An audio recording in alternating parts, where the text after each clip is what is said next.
लगता था कि ज़ावियार उससे बहुत ज़्यादा मोहब्बत करने लगा है, लेकिन ज़ावियार अभी भी एनी से मोहब्बत करता है। ज़ावियार सिर्फ और सिर्फ एनी के लिए रूबा का इस्तेमाल कर रहा था।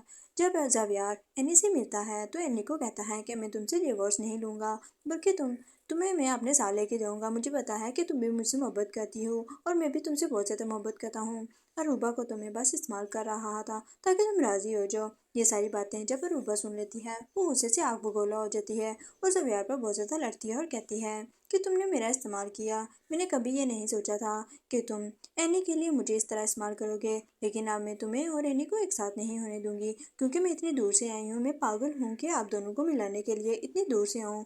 मैं तो तुमसे मोहब्बत कर बैठी हूँ और तुम्हें भी मुझसे मोहब्बत करनी पड़ेगी और एनी को छोड़ना होगा, क्योंकि अब सिर्फ और सिर्फ तुम मेरे हो। तो ज़ावियार उस पर एनी अरूबा को कहता है कि तुम ये कैसी बातें कर रही हो, मैंने तुम्हें ऐसा कुछ भी नहीं समझा। तुम सिर्फ मेरी दोस्त हो। तुम जो तुम्हारे दिमाग में गलत फहमी है उसे दूर कर दो, क्योंकि मैं तुमसे कभी भी मोहब्बत नहीं कर सकता। मैं सिर्फ और सिर्फ एनी से मोहब्बत करता हूँ और हम दोनों की शादी हुई है। अरूबा ज़ावियार को धमकी देती है कि मैं भी देख लूँगी कि तुम और एनी एक साथ कैसे होते हो। मैं सिकंदर अंकल से अपनी शेयर ले लूँगी और ये कंपनी देखना एक दिन कैसे गिर जाती है। तो ये ज़ावियार कहता है कि तुम्हें जो करना है कर लो, लेकिन मैं एनी को नहीं छोड़ सकता।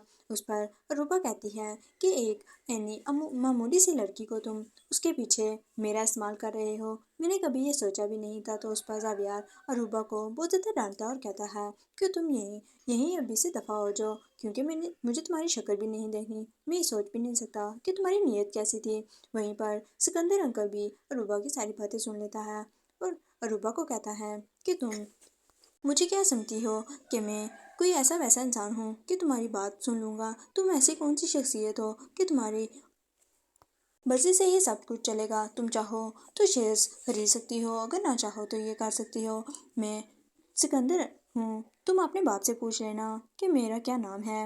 और अरूबा, तुम ये जानती भी नहीं कि अगर तुम शेयर खरीदो तो मैं इस कंपनी का इतना मालिक हूँ कि मैं खुद से काम कर सकता हूँ। अगर तुम्हें शेयर्स लेने ही हैं तो तुम ले लो, अदर हो तुम्हें मैं इस कंपनी से निकाल दूंगा।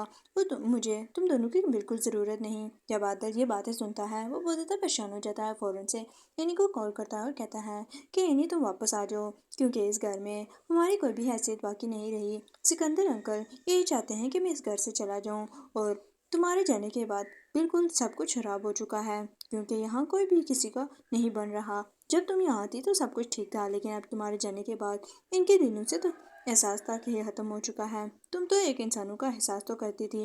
अरूबा है तो उसे अपनी पड़ी है। सिकंदर अंकल भी कहते हैं कि अगर मुझे अब आपकी कोई ज़रूरत नहीं, अब आप यहाँ से जा सकते हैं। एनी तुम प्लीज़ वापस आ जाओ। एनी वहीं पर ज़ावियार की जब बातें आदत से सुन लेती है तो एनी का दिल भी नरम पड़ जाता है।